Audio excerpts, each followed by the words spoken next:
Pues muy emocionados porque ya es el último tema. Nos planteamos una meta, un objetivo de poder compartir 16 temas de suma importancia y llegamos al final. Son 16 temas puntuales que son muy importantes en profecía bíblica y uno más que fue la introducción, ¿verdad? Muy probablemente mañana ya nada más como conclusión haremos un programa para dar mi opinión personal o nuestra opinión personal sobre los tiempos actuales, sobre el virus que está actualmente, sobre el COVID-19. Quisiera dar una opinión personal sobre los tiempos actuales y muy seguramente mañana concluiremos con eso. Hoy el tema es el milenio y es la última etapa en el plan de Dios para esta humanidad. Es por decir el último filtro para las almas, ¿verdad? Porque ha habido etapas y las almas han ido pasando por un proceso. Acuérdense que dijimos que el dueño de esta creación es Dios y que el dueño de las almas, y respaldamos con un versículo bíblico, el dueño de las almas es Dios, ¿verdad? En este mundo se define si esas almas van a condenación o van a eterna consolación con Dios, ¿verdad? Son dos caminos al final de todo este proyecto de la creación de Dios, donde las almas es su destino. Porque acuérdense, y bien importante, es que todas las almas son eternas. Todos los seres humanos están conformados por un alma. Comprobamos en mensajes anteriores que el alma, en un cuerpo sin un alma no puede vivir, ¿verdad? Lo afirmamos a la luz de la Biblia, que el alma es la eterna, ¿verdad? Nuestra morada eterna depende de lo que nosotros hagamos aquí en vida. Entonces, esta es la última etapa del milenio en el plan de Dios, donde ya es la última etapa sobre el destino final de las almas. Es el último filtro, ¿verdad? Entonces vamos a comenzar con este tema tan importante, donde déjenme comentarles algo del cual no se está consciente. Bueno, en su mayoría los cristianos no se está consciente.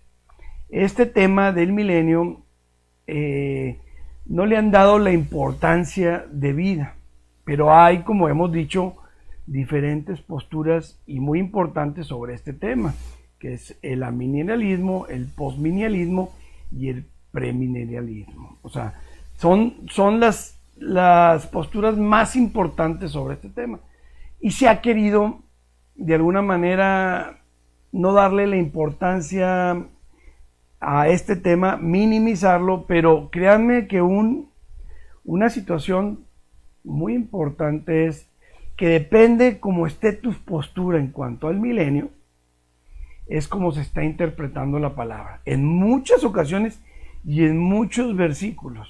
No estamos hablando de temas que tomen gran importancia para la salvación, pero sí mucha interpretación de la Biblia está basada en cómo tú tengas la postura sobre el milenio. Ahora, tal vez tú lo desconozcas como miembro de la iglesia, pero tal vez lo que te están enseñando es de acuerdo a la postura con referencia al milenio. Entonces tú dices, no, a mí no me interesa este tema.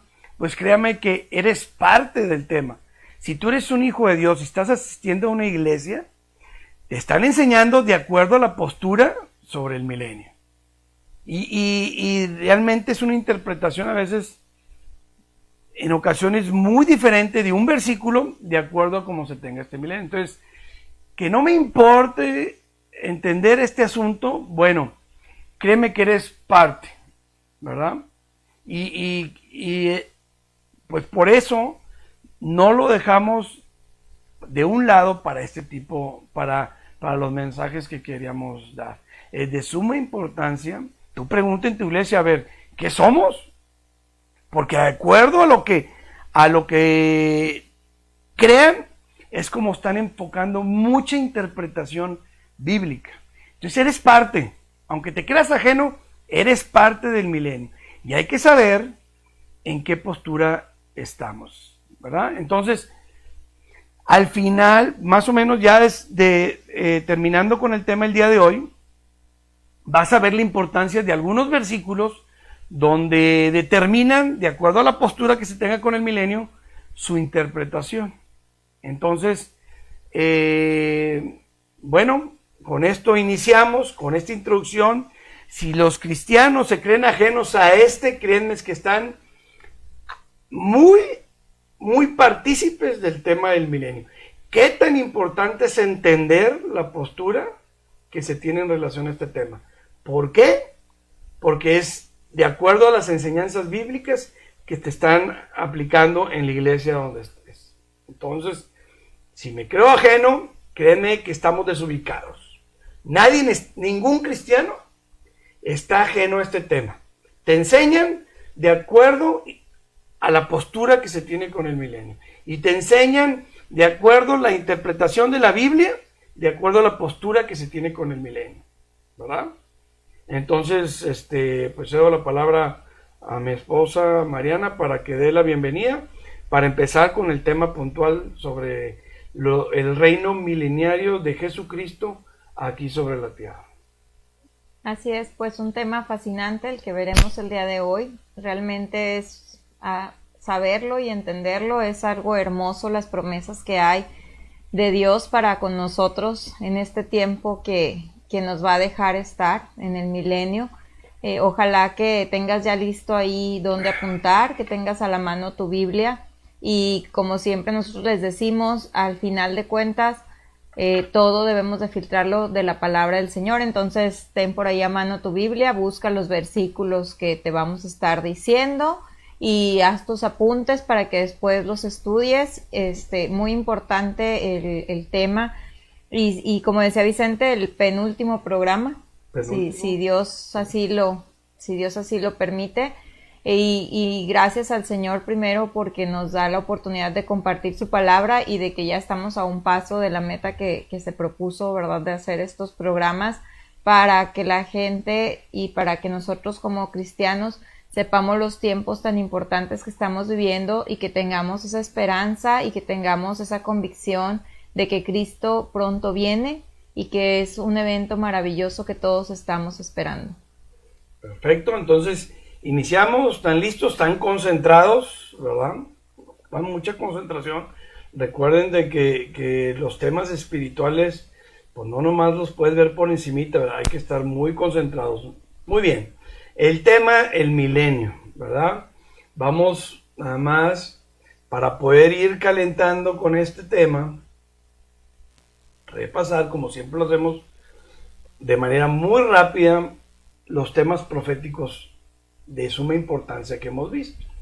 Vimos los propósitos que tiene el arrebatamiento de la iglesia, que no es la segunda venida de Cristo, ¿verdad? Y que sabemos qué posturas lo quieren juntar, precisamente por este tema del milenio, ¿verdad? Entonces, propósitos del arrebatamiento los definimos muy bien y comentamos que principalmente era un escape sobre los juicios que Dios tiene profetizados en el Apocalipsis. La iglesia es sacada, es un propósito del arrebatamiento. Hay resurrección, este evento comentamos que no nomás lo esperan los vivos, el arrebatamiento de la iglesia no nada más lo esperan los vivos, también lo esperan todos los muertos de la historia del día del Pentecostés a la fecha. Todos esos muertos vienen con Jesús y serán resucitados en ese evento. Es otro propósito del arrebatamiento. Comentamos que en este mismo evento seremos transformados.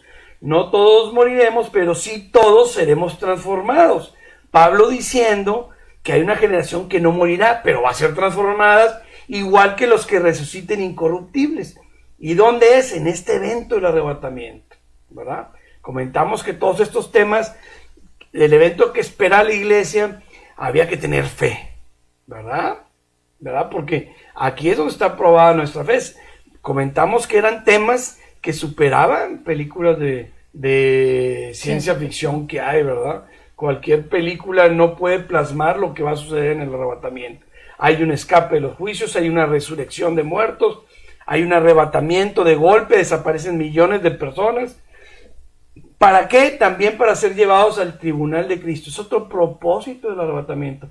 Todos, como dice Cristo, y si creemos en su palabra, la palabra dice, es necesario que todos comparezcamos ante el tribunal de Cristo. Todos vamos a dar cuentas de lo que hicimos bueno y lo que hicimos malo, ¿verdad?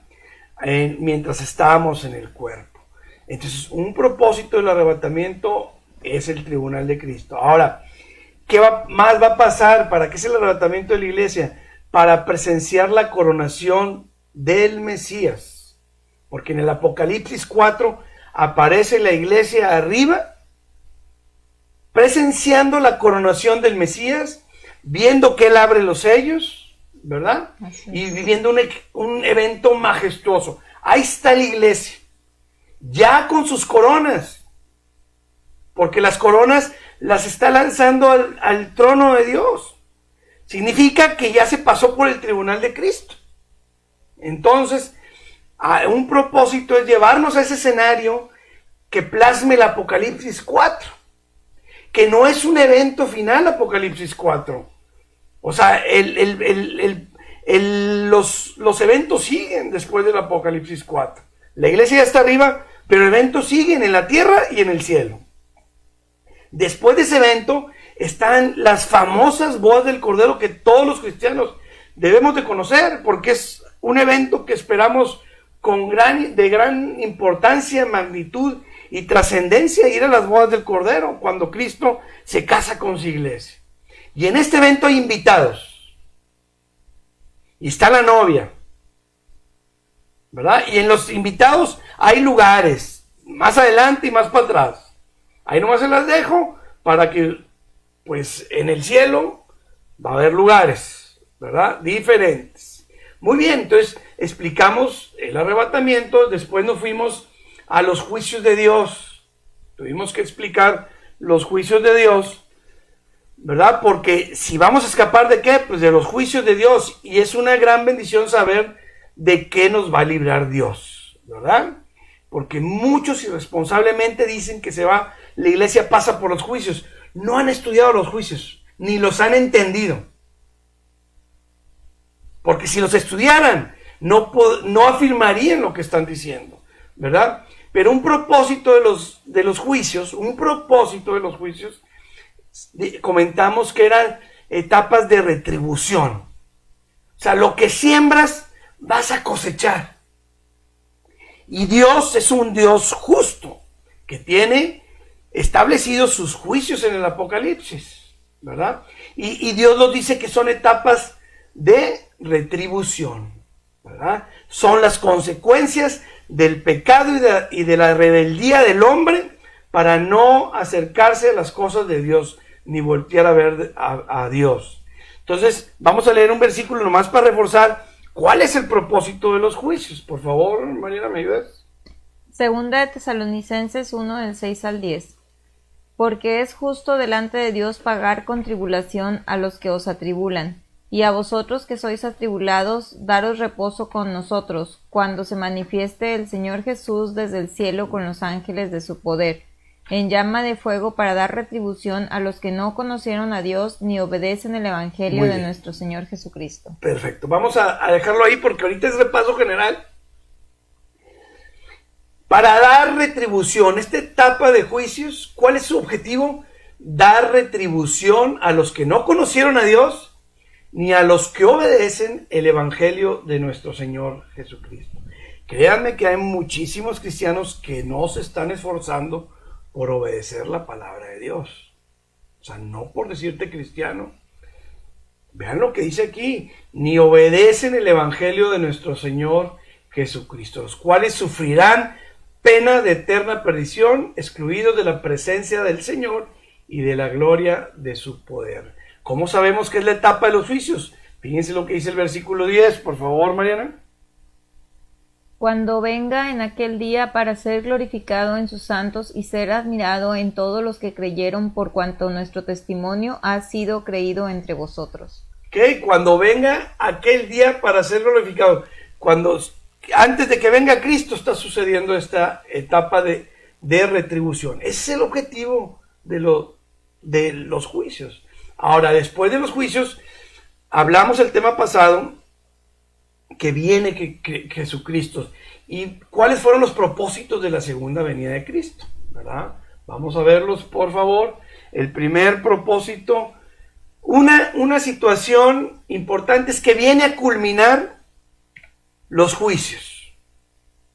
Con la segunda venida de Cristo, culmina la etapa de los juicios que comentamos que era de 7 años, que se dividían en tribulación y gran tribulación, y que esto se soporta con la semana 70 de Daniel, ¿verdad? Y viene a ¿qué más? ¿Cuál otro propósito? Viene a juzgar, y dimos toda una profundidad en qué va a constar, ¿verdad?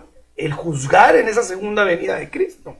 ¿Por qué? Porque va a poner todo en su lugar, ¿verdad? ¿Y cuál es el siguiente objetivo? Pelear, viene a pelear. ¿Por qué? Porque en ese momento está la guerra del Armagedón, todas las naciones contra Jerusalén, y él viene a defender a Jerusalén. ¿Y qué comentamos? Que los ejércitos de las naciones que no quieren que Cristo gobierne, van a guerrear contra el Cordero, y el Cordero los vencerá. Eso está establecido en el Apocalipsis. Entonces viene a culminar los juicios, viene a juzgar, viene a pelear, y comentamos que hay resurrección también. Ya la hubo en el arrebatamiento, los muertos en Cristo. Acá va a haber otra resurrección de los buenos. Ahora, como último objetivo, como último propósito de la segunda venida de Cristo, está la instalación del reino milenario. Y eso es lo que vamos a ver hoy. ¿De qué se trata este reino milenario de Cristo? ¿Por qué? Porque en la segunda venida, después de todo lo que va a ser, se instala el reino milenario. Y comenzamos con el tema. Vean, vimos que los juicios los culmina la segunda venida de Cristo. Empezamos ya con el tema.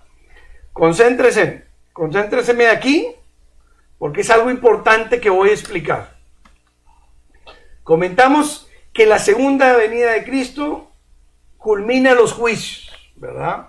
Y comentamos que la segunda venida de Cristo instala el milenio. Aquí está.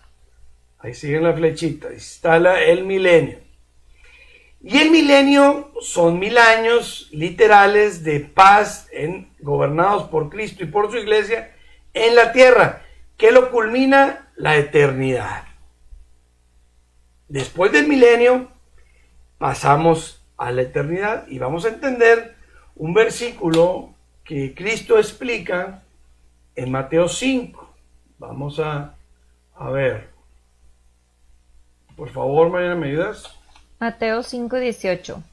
Porque de cierto os digo que hasta que pasen el cielo y la tierra, ni una jota ni una tilde pasará de la ley, hasta que todo se haya cumplido. Esto es de suma importancia entenderlo en su contexto. ¿Por qué? Pues bueno, pues porque este versículo también hay diferentes interpretaciones y tiene que ver de acuerdo a cómo esté la postura con el milenio. Miren, aquí está el decreto de Dios.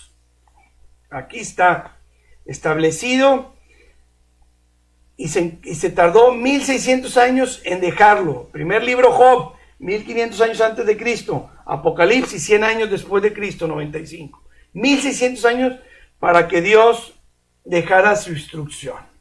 ¿Qué está diciendo aquí Cristo? No pasará nada de aquí, nada de lo que está establecido aquí. Va a pasar. Todo se tiene que cumplir aquí en la tierra antes de que nos vayamos a la eternidad. Esto es de suma importancia entenderlo. Por eso, muy importante el esquema anterior. El milenio, ¿qué lo culmina? La eternidad. ¿Por qué? Porque hay un fin del mundo establecido aquí. Aquí dice que hay un fin del mundo. Y la tierra estaba vacía. no hay hombres. Y la tierra estaba inservible. Así muestra Jeremías el fin del mundo. No hay nadie, no hay humanos. Si nosotros somos eternos, pues ¿de dónde vamos a estar? A ver. Estos temas son importantes porque muchas veces no llegamos hasta ahí. No entendemos. Pero si nosotros somos eternos, nosotros vamos a moradas eternas, ya sea que se terminó un camino o se terminó el otro, con Dios o a tormento eterno, pero a final de cuentas, esta tierra que vemos se acaba. ¿Ok? Entonces lo que está diciendo Cristo en su versículo, en Mateo 5, en su primer sermón, en el Sermón del Monte, que dura del capítulo 5 de Mateo al 7, ¿verdad? Dice, por favor, Mariana, otra vez lo leemos.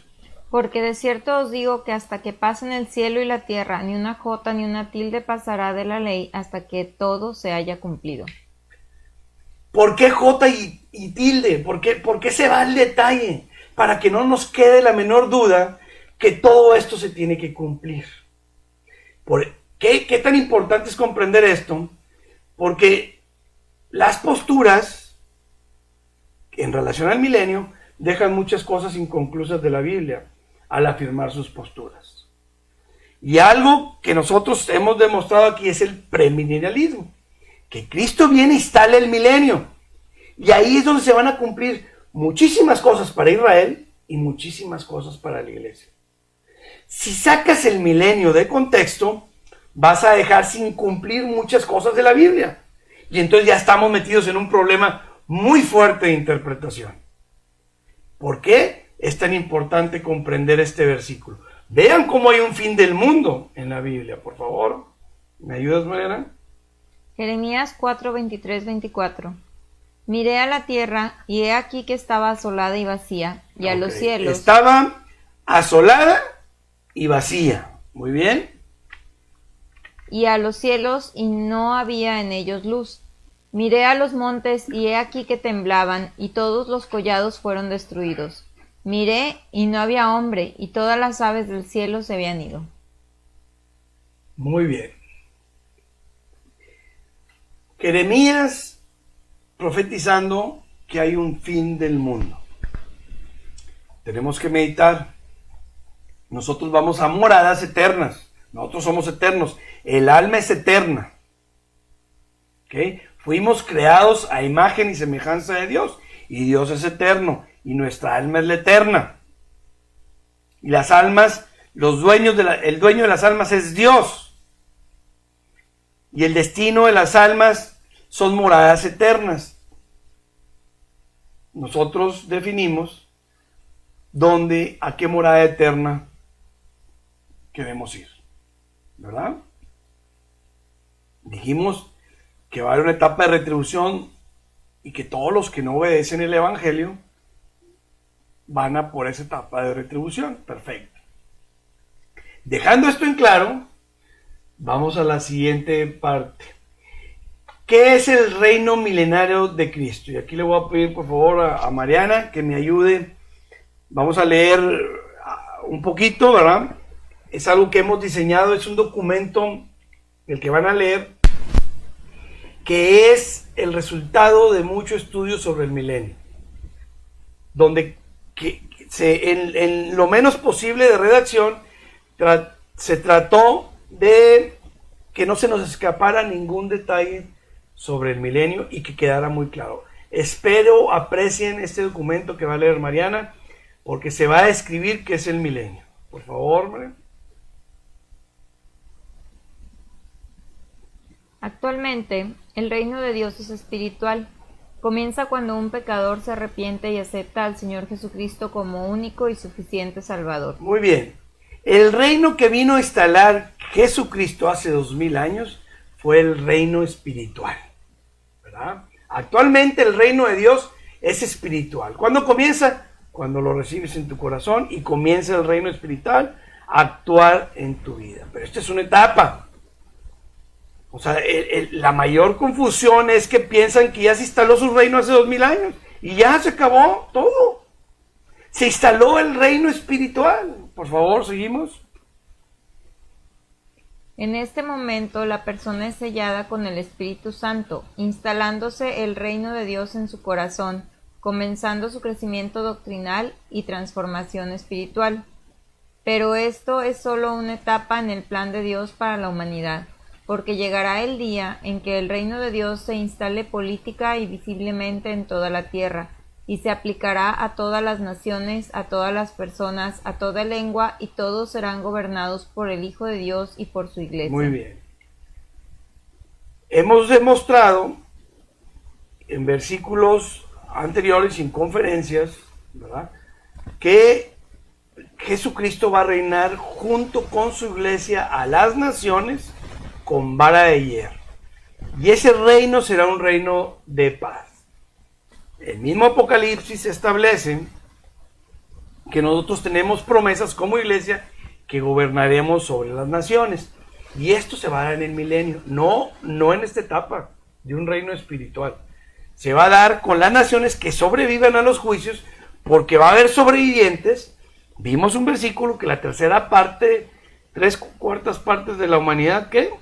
Desaparece, y una cuarta parte queda viva. Y esa tercera cuarta parte se va a tormento, a condenación, pero resultan personas en el juicio que se haga en la segunda venida, en la pelea que se dé, de todo lo que va a resultar, que van a sobrevivir muchísimas personas. Y esas van a estar conformadas las naciones. Y la iglesia va a gobernar a esas naciones con vara de hierro junto con Jesucristo, ¿verdad? Por eso dice aquí, pero esto es solamente una etapa en el plan de Dios para la humanidad, porque llegará el día en que el reino se instale política y visiblemente en toda la tierra. Seguimos, por favor, Mariana. Y se aplicará, vuelvo a leer. Y se aplicará a todas las naciones, a todas las personas, a toda lengua, y todos serán gobernados por el Hijo de Dios y por su iglesia. El milenio comienza cuando la batalla del Armagedón termina. Los juicios de Dios descritos en el Apocalipsis culminan en el descenso de Jesucristo por segunda vez a la tierra, visible a todo ser humano. Jesucristo hará juicio a las naciones. El falso profeta y el anticristo serán lanzados al lago del fuego, y el diablo, la serpiente antigua, será encerrado en prisiones de oscuridad para ser suelto un poco de tiempo al final de los 1000 años. El milenio es un mundo sin sufrimiento, sin enfermedad, sin desgracia, sin muerte como consecuencia de desastres naturales como terremotos, inundaciones, erupciones volcánicas, tsunamis, incendios, sin guerras entre naciones, sin terrorismo, sin violencia por el incremento de la maldad, sin disminución sin discriminación de cualquier tipo. El milenio es un mundo donde reinará la paz, la alegría y la armonía. Para mucha gente esto es imposible de creer, pero la Biblia enseña que algo así tendrá lugar en algún momento de la historia de la humanidad.